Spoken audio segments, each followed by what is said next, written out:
तो ऐसा लग रहा है कि अब ये बात इजराइल को बेंजामिन नेतन्याहू और उसके चिंटुओं को पता चल चुकी है कि हिजबुल्लाह इस तरीके से तो दादागिरी चलने देगा नहीं। मैं पता क्यों कह रहा हूं ये बात, एक बहुत बड़ा घटनाक्रम बीती रात जो है घटा सीरिया में।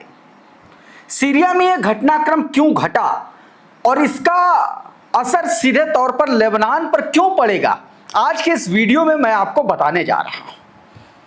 एक बड़ा मामला हुआ सीरिया में, और ऐसा मामला हुआ कि कोशिश तो कर रहे थे लेबनान बनाने की आईडीएफ के सैनिक, लेकिन दांव पड़ गया उल्टा। तो दौड़ा दौड़ा करके मारे गए हैं और पत्थरों से मारा गया है, पत्थर फेंक फेंक के मारा गया है। और किसने मारा? ये कोई सीरियाई लड़ाके या सीरियाई असद की माफ कीजिएगा अलशरा की आर्मी के कोई लोग नहीं थे, ये आम नागरिक थे, ग्रामीण थे। अच्छा, दो मोर्चों पर भी हुआ, गोलन हाइट इलाके में भी हुआ है मामला जो आर्मी के साथ हुआ है, उस पर भी बात करेंगे।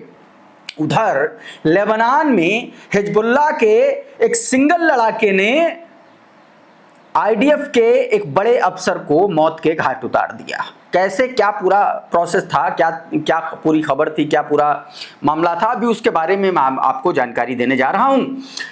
और साथ में एक बड़ा घटनाक्रम हुआ है यमन के मोर्चे पर। यमन में हूती समर्थित जो सरकार है उसके खिलाफ विद्रोह फूट पड़ा है, अभी उससे भी जुड़ी मैं आपको खबर दूंगा।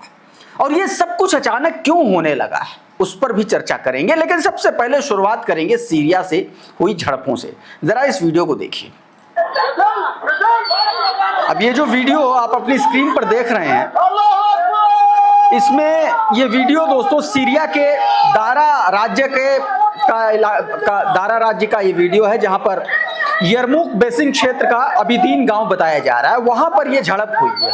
अब ये जो गांव के नागरिक हैं, गांव के आम लोग हैं, ये इजरायली सेना के सैनिक जो घुसपैठ की कोशिश कर रहे थे सीरिया में, उन पर पत्थर बरसा करके दौड़ा दौड़ा करके मारा है। ये खबर दोस्तों है। अब ये वीडियो आपने देख लिया, पूरा ये ट्वीट आपकी स्क्रीन पर है, जरा देखिए इसमें क्या बताया गया। कहा गया कि सीरिया के दारा प्रांत के पश्चिम में यरमुक बेसिन क्षेत्र में स्थित अबीदीन गांव में इजरायली सेना और स्थानीय निवासियों के बीच तनावपूर्ण झड़प की खबरें सामने आई हैं। सीरिया की समाचार एजेंसी सना के मुताबिक इजरायली सैनिक जब इलाके से पीछे हट रहे थे तभी उन्होंने गांव के लोगों पर फायरिंग कर दी। रिपोर्ट के अनुसार इसके बाद गांव के निवासियों ने इजरायली सेना को आगे बढ़ने की कोशिश से रोकने के लिए गांव की ओर जाने वाली सभी सड़कों पर पत्थरों से बैरिकेड खड़े कर दिए। इसी दौरान इजरायली सेना ने पूरे यरमुक बेसिन इलाके में के ऊपर इल्यूमिनेशन फ्लेयर्स जो है वो दागे और तनाव इसकी वजह से और बढ़ गया। Syrian observatory for human rights ने भी इस बात की पुष्टि की है। अबीदीन गांव के लोगों ने इजरायली सैनिकों का पत्थरबाजी का विरोध किया और उसके सामने डट करके खड़े रहे, जबरदस्त तरीके से उनको खदेड़ा। वहां से जो खबरें हैं कुछ उसमें यह भी बताया जा रहा है कि दौड़ा दौड़ा करके मारे भी गए हैं। अब एक और क्लैश हुआ, यह क्लैश हुआ है दोस्तों गोलन हाइट इलाके में, और इस खबर की पुष्टि के जो दावा किया गया ये इजराइल के चैनल 14 के हवाले से किया गया। जरा पहले इस वीडियो को देखिए और उसमें जो फायरिंग हो रही है उसकी आवाजें जरूर सुनिएगा। रात का वीडियो है।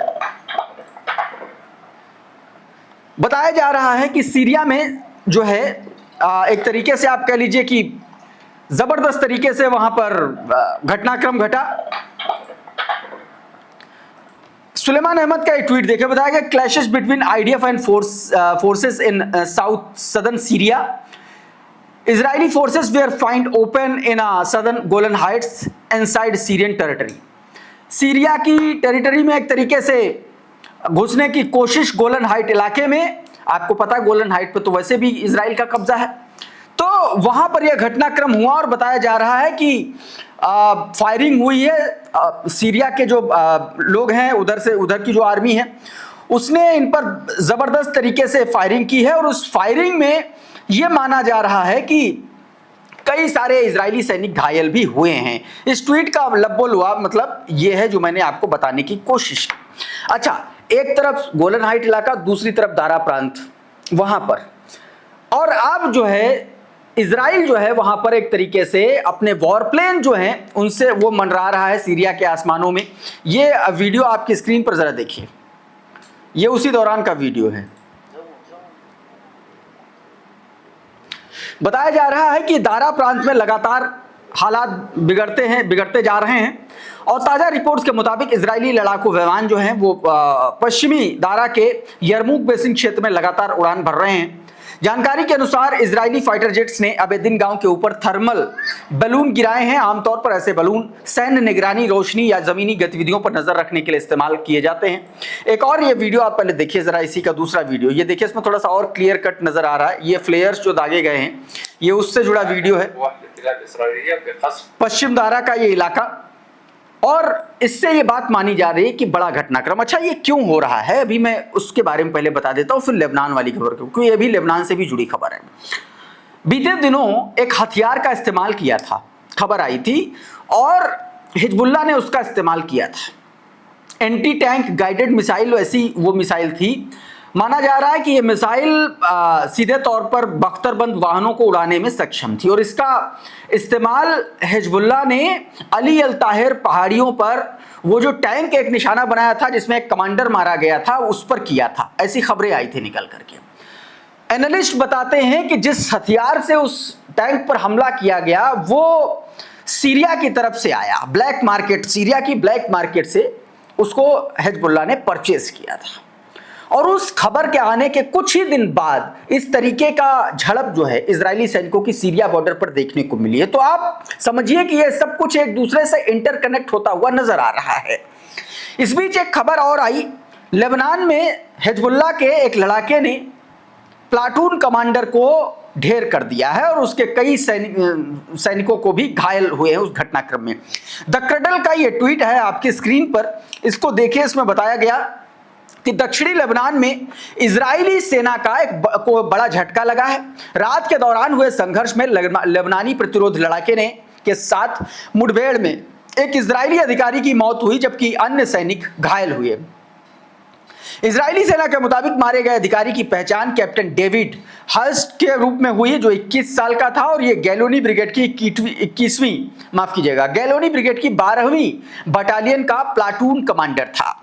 रिपोर्ट के अनुसार यह मुठभेड़ रात करीब 2 बजे हुई जब इजरायली सैनिक दक्षिण लेबनान के देर सीरियन गांव में एक इमारत के अंदर दाखिल हुए और उसी दौरान वहां मौजूद एक लेबनानी लड़ाके ने उन पर हमला किया।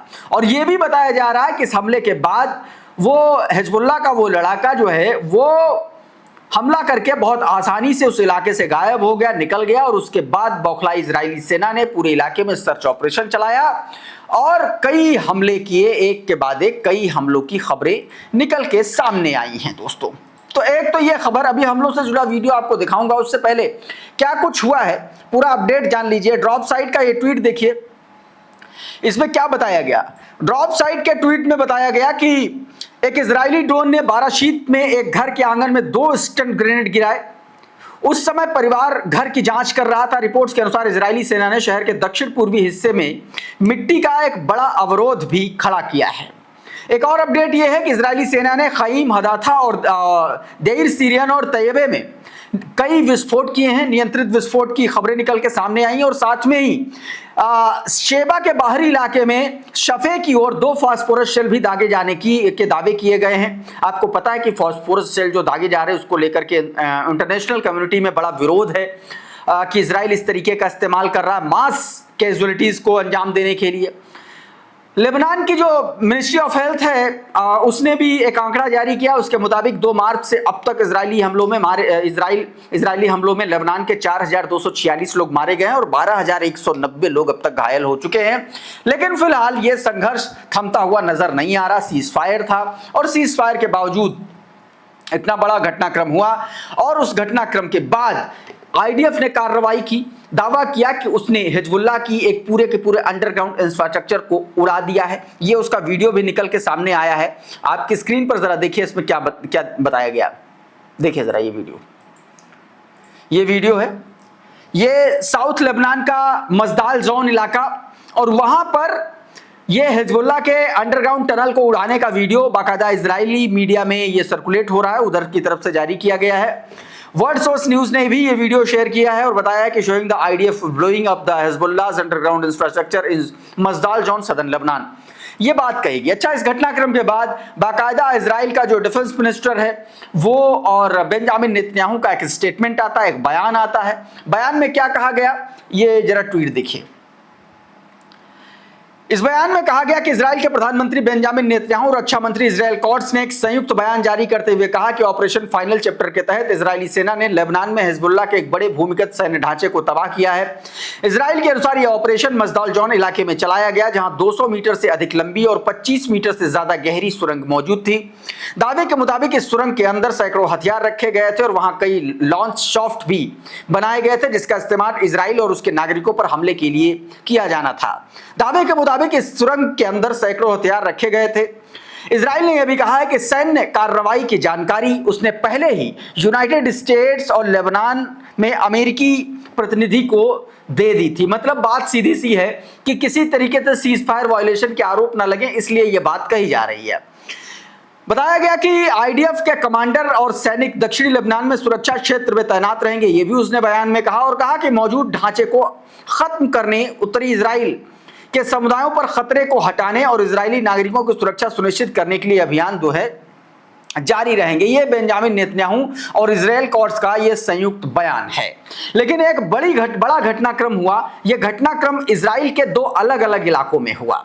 एक घटनाक्रम हुआ जफा में और दूसरा जो घटनाक्रम हुआ है दोस्तों वो होलोन में हुआ है, और दोनों जगह सेम पैटर्न पर कार में ब्लास्ट हुई हैं। जरा इस वीडियो को देखिए, फिर इसके पीछे की क्रोनोलॉजी को भी समझते हैं। देखिए, ये धमाका हुआ है। ये सीधे तौर पर दो कारों में अलग अलग टाइम पर अलग अलग जगहों पर धमाके हुए, होलोन और जफा में। माना जा रहा है, अच्छा, साइलेंस आयरस ने ये वीडियो शेयर करते हुए कहा कि 2 explosion in the Israeli just stars apart leave 1 dead 1 injured. कहा गया कि इस घटनाक्रम में एक मारा गया और एक घायल हुआ है। ये जानकारी इसमें दी गई है। दोस्तों, अक्सर देखा गया है कि जब जब जंग के हालात होते हैं या तनाव का माहौल होता है, तब तक कई मोर्चों पर जंग लड़ी जाती है। कई तो एक जो कोवर्ट ऑपरेशंस भी चलाए जाते हैं और कोवर्ट ऑपरेशन इसी तरीके से अंजाम दिए जाते हैं अगर एनालिस्ट की माने। हालांकि अभी तक इस तरीके की कोई पुष्टि नहीं है और ऐसे हमलों की पुष्टि होती भी नहीं है, लेकिन ये बहुत सस्पेक्टिव एक तरीके से सस्पिशियस ब्लास्ट है और इसीलिए इन खबरों की चर्चा बहुत तेजी से है। अच्छा, इस बीच ईरान के मोर्चे पर एक बड़ी खबर आई है। आपको पता है कि स्टेट ऑफ हॉर्मुज को लेकर के स्विट्जरलैंड मेमोरेंडम साइन होने के बावजूद वहां पर तनाव बना हुआ है। अमेरिका ईरान के कई इलाकों पर हमला किया। बीते 2 दिन में लगातार कई जगहों पर हमले किए हैं, केशम पर, सीरिक पर, कई कमांड सेंटर्स को भी उड़ाने का दावा और रडार को भी उड़ाने का दावा किया अमेरिका ने।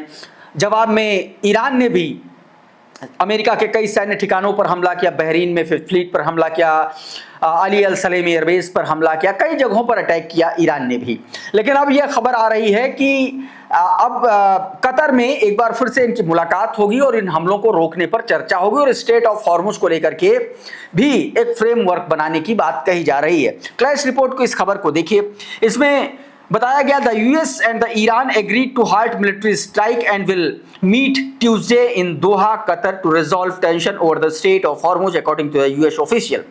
अमेरिकी अधिकारी के मुताबिक मंगलवार को यानी कि कल जो है दोहा में, कतर के दोहा में अमेरिकी और ईरानी रिप्रेजेंटेटिव्स मिल सकते हैं, जिस पर स्टेट ऑफ हॉर्मुज में तनाव कम करने पर और मिलिट्री स्ट्राइक को बंद करने पर चर्चा हो सकती है। बताया गया, the talk originally intended to focus on Iran's nuclear program will instead center on ensuring safe commercial shipping through the strait of Hormuz.